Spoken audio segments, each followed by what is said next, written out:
Usually, pop superstardom is built on brilliant marketing or relentless work ethic. But the foundation of Mariah Carey's empire is a genuine biological anomaly. This chart compares solo artist Billboard #1s over the last 40 years. It shows Carey leading the pack with 19 chart-topping hits, securing #1 singles across the 1990s, 2000s, 2010s, and 2020s. That chart dominance required a physical instrument unlike almost any other in recorded music. Her vocal range spans 5 full octaves, stretching from a deep, resonant G2 to a piercingly high G7. The whistle register occurs when vocal folds zip shut, leaving a microscopic opening. Carey also has vocal nodules, small calluses that normally end careers. However, she routes breath around them. This creates her breathy tone, while the tension helps sustain extreme whistle frequencies. Her initial dominance was the result of hacking a biological flaw into a vocal superpower. In the early 1990s, radio formats were rigidly walled off. Pop singers stayed in the pop lanes, and rap artists stayed on urban radio. Crossing those lines risked alienating your core audience and angering record executives. Then, in 1995, Carey brought Old Dirty Bastard from the Wu-Tang Clan into the studio for the remix of her hit, Fantasy. Blending a pristine pop local with a chaotic, hardcore rap verse was widely considered commercial sabotage. She mapped her complex, highly technical vocal melismas directly onto gritty hip-hop drum breaks. It gave the tracks an urban texture without losing the glossy pop hook. Once the Fantasy remix hit #1, Carey applied the formula repeatedly. She recorded massive crossover tracks with Snoop Dogg, Busta Rhymes, and Jay-Z, merging their rap verses with her R&B courses. This specific combination of a major pop vocalist and a street-level rapper became a reliable industry template, shifting the standard for how labels marketed R&B to a global audience. She engineered the architectural framework for the modern pop-rap crossover hits that define modern radio. Beyond her studio innovations, Carey constructed a massive, highly profitable, and self-sustaining financial engine that activates every single winter. This line graph tracks streaming data for All I Want for Christmas Is You. Notice the flat line through the year that violently spikes every December. Since 2017, these annual spikes compound, pushing the track to the top of the Hot 100 every holiday season. To capitalize on this compounding demand, while protecting her delicate vocal nodules, she shifted heavily to the Las Vegas Residency model in the 2020s. Staying in one custom-built venue limits travel strain and guarantees premium box office returns. Between the annual resurgence of her holiday catalog and her move into localized residencies, Carey converted her celebrity into a self-sustaining and predictable commercial ecosystem. After accumulating billions of streams, multiple diamond-certified albums, and guaranteed annual revenue, what compels a legacy artist to return to the studio? In September 2025, she released her 16th studio album, Here for It All. Instead of highly processing her vocals to mimic her 1990s peak, the record highlights the mature, husky grit of her current voice, utilizing her physical limitations to deliver vulnerable ballads. Rather than chasing algorithmic virality, she sought out highly respected instrumentalists and producers. She recruited artists like Anderson .Paak to craft dense, live instrumentation R&B tracks that prioritize artistic depth. This commitment to musical integrity continues to yield institutional recognition. In 2026, she will be honored as the MusiCares Person of the Year, an acknowledgement of her decades of distinct songwriting and production influence. Mariah Carey's reign is the result of mastering her own biology, rewriting the rules of musical genres, and precisely monetizing her presence in the cultural landscape. 19. Just think about that number. In the world of music, it's a number that kind of haunts the charts. It represents a peak that's so high only one solo artist in the history of music has ever managed to get there. Now, this isn't just about having a hit song or two. No, this is about completely rewriting the rulebook, demolishing expectations, and building a legit empire from the ground up. And it all started with a single voice that was about to change absolutely everything. So yeah, 19 number one singles on the Billboard Hot 100. I mean, just let that sink in for a second. That's more than Elvis. It's more than Michael Jackson, the king of pop himself. It is more than any other solo artist to ever exist. That's not just some random statistic. That's the concrete foundation of a legacy. This right here is the story of Mariah Carey. But the real question is, how did she actually do it? This isn't just going to be a simple biography. Nah, today we're going under the hood. We are deconstructing what I'm calling the Mariah Carey blueprint. We're going to break down the unbelievable raw talent, the brilliant strategic moves, and the pure force of will that let her not only reach this crazy level of success, but literally become the template for the modern pop superstar. Okay, so every great blueprint has to have a foundation, right? And Mariah's was built on an instrument that nobody could buy, nobody could fake, and nobody could ever replicate: her voice. When she just exploded onto the scene back in 1990 with her first album, it felt like a seismic event. I mean, the world was used to great pop singers, but this was something totally different. This wasn't just another powerful voice. She was, musically speaking, a physiological anomaly, a one in a billion talent who would completely redefine the limits of what a human voice could do in pop music. Her secret weapon, it actually has a name: the whistle register. And the science behind it is pretty fascinating. Okay, imagine your vocal folds, which usually vibrate to make sound. Well, for her, they zip up almost completely, leaving just this tiny little opening. When air gets forced through that microscopic hole at an incredible speed, it creates that signature, super high-pitched, almost flute-like sound. It is literally the highest frequency a human voice can produce. It's a sound most people can't even dream of making, let alone controlling with pitch and melody. The scale of this is it's staggering. We're talking about a 5-octave range all the way from a deep, rich G2 up to a G7 that honestly just seems to defy the laws of physics. But here's the thing that really separated her from everybody else, the absolute genius of it. For most singers, hitting a super high note is like a party trick, right? It's a quick wow moment to get a reaction. But for Mariah, the whistle register was a fundamental part of her melodic language. It wasn't a trick. It was a tool she used for emotion, for expression, for telling a story. It was as important to her songs as any of the words. And it's a technique that a whole generation of superstars, from Beyoncé to Ariana Grande, have been chasing ever since. She literally blazed the trail.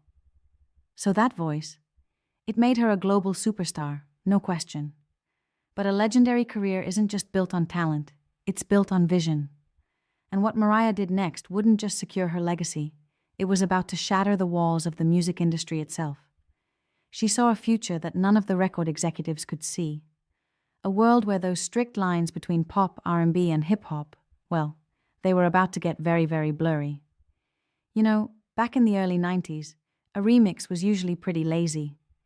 You just take the original vocal track and slap it on top of a new club-ready beat. It was a low-effort cash grab. But Mariah? No way. She refused to do that. She did something that was basically unheard of. She'd go back into the studio and record entirely new vocals, new ad-libs, new arrangements, new melodies, all specifically designed for that remix. She treated each one like a brand new piece of art, not an afterthought. And this dedication earned her major respect in the hip-hop community. As a young Sean Puffy Combs put it, she was an artist who really got it, who appreciated the craft. And that respect, it was about to lead to a collaboration that would change music forever. And that brings us to 1995 and the Fantasy remix.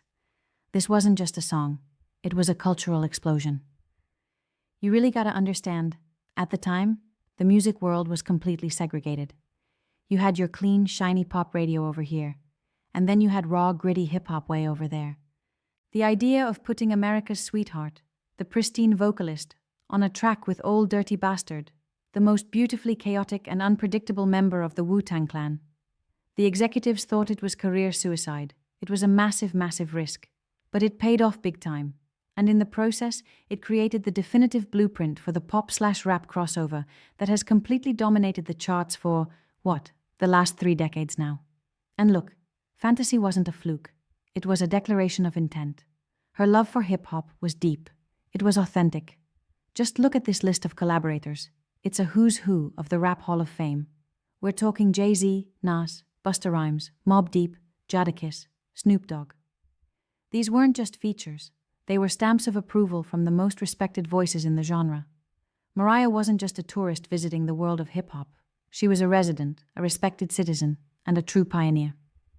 Okay, so if you're starting to see how this whole blueprint came together, do me a favor and show some love by smashing that like button. It really does tell the algorithm that music history is worth talking about. And you're definitely going to want to subscribe, because the story of her career is about to take a super dramatic turn that absolutely nobody saw coming.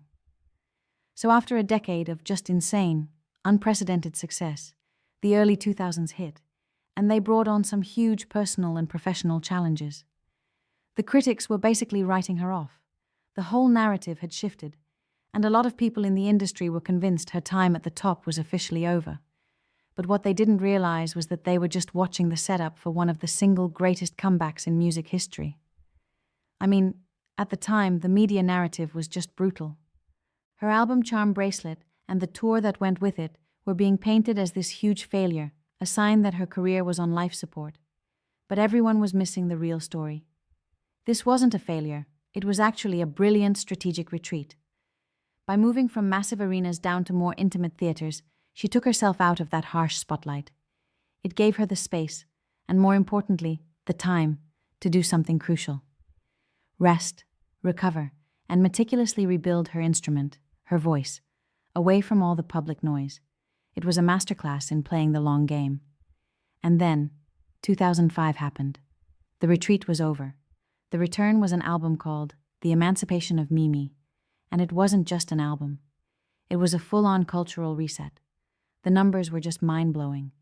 It sold over 10 million copies worldwide, a figure that was almost unheard of in the music industry of the mid-2000s, which was changing so fast.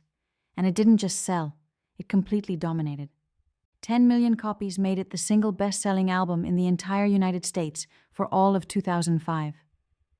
I mean, she didn't just re-enter the conversation, she was the conversation.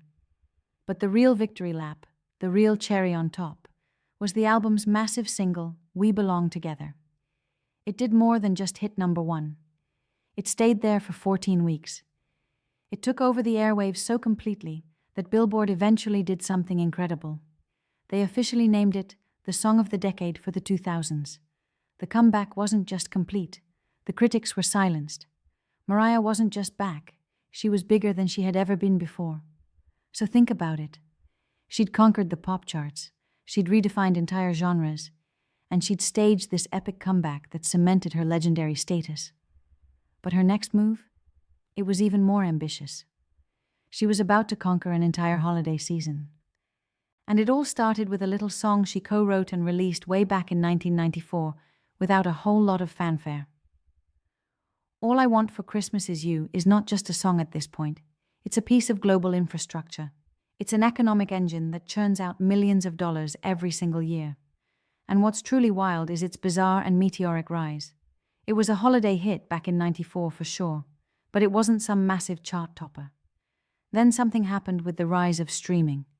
The song became this unstoppable force of nature, just powered by playlists and algorithms. It finally hit the top 10 for the very first time in 2017. That's 23 years after it was released. And now it's like clockwork. It comes back to number one every single December. This kind of multi-decade delayed success is completely unheard of in music history, and it's earned her a whole stack of Guinness World Records. So I gotta ask you, what is your absolute go-to holiday song? Drop it in the comments below. And be honest, is there any song out there that can actually truly compete with the annual Mariah takeover? Let me know what you think. But see, the music, that's only one part of the blueprint. To have this kind of longevity, to thrive for over 30 years in an industry that is notoriously fickle, you have to be more than an artist. You have to be a CEO. And Mariah has masterfully built an entire empire that goes way beyond just the recording studio. Let's just take her Black Irish liqueur, which launched in 2021. This is a total masterclass in authentic branding. It is not just some celebrity slapping their name on a random bottle. No, every single detail is pure Mariah. The name itself is a deeply personal nod to her biracial heritage. The branding is filled with her signature symbols like the butterfly, which her fans, the Lamberley, have recognized for decades. By tying the product so closely to her personal story and her identity, she created something that feels genuine, not just another celebrity cash grab. She's also completely redefined the Las Vegas Residency for a new generation of superstars. I mean, think about it. A grueling world tour with constant flights and changing climates. That can be absolutely devastating for a singer's voice. The residency model? That's pure strategy. It lets her put on these massive, high-production shows night after night, but it gets rid of the physical wear and tear of constant travel. It's a brilliant move for vocal preservation. And she uses them as these smart, targeted events like the celebration of Mimi Residency, a nostalgia-fueled party celebrating her comeback album that sold out almost instantly. And that brings us to today. After decades defined by the major label system, she has now entered a whole new era of complete creative freedom as an independent artist, releasing music on her own label. This latest chapter just goes to show that her blueprint is always evolving. And hey, if you want to be the first to know when we break down the next iconic artist's blueprint, make sure you've hit that notification bell. Her first independent project, 2025's Here for It All, really painted a perfect picture of where a legend stands 35 years into their career. The reviews totally reflected this complex reality.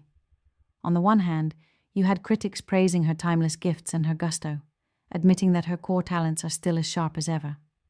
But on the other hand, some felt she was playing it a little too safe, not really pushing the boundaries like she used to. Pitchfork might have said it best, calling it a minor work, but then adding, if only all minor works were so consistently enjoyable. It's really the sound of an icon who has absolutely nothing left to prove, just creating music completely on her own terms. So let's just recap the blueprint real quick. 1. Start with a voice that literally defies biology. 2. Use that voice to smash the walls between genres. 3. When they count you out, stage the greatest comeback in modern history. 4. Go ahead and conquer an entire holiday. And while you're at it, build a business empire based on authenticity. For over 3 decades, Mariah Carey hasn't just been making music, she's been writing the instruction manual for modern superstardom, which leaves us with one final thrilling question. After writing the blueprint for everyone else, what blueprint will she create next? If you enjoyed this deep dive, make sure you are subscribed with those notifications on, because we have more explainers just like this coming your way. All the sources we used are linked down in the description. Thanks for watching.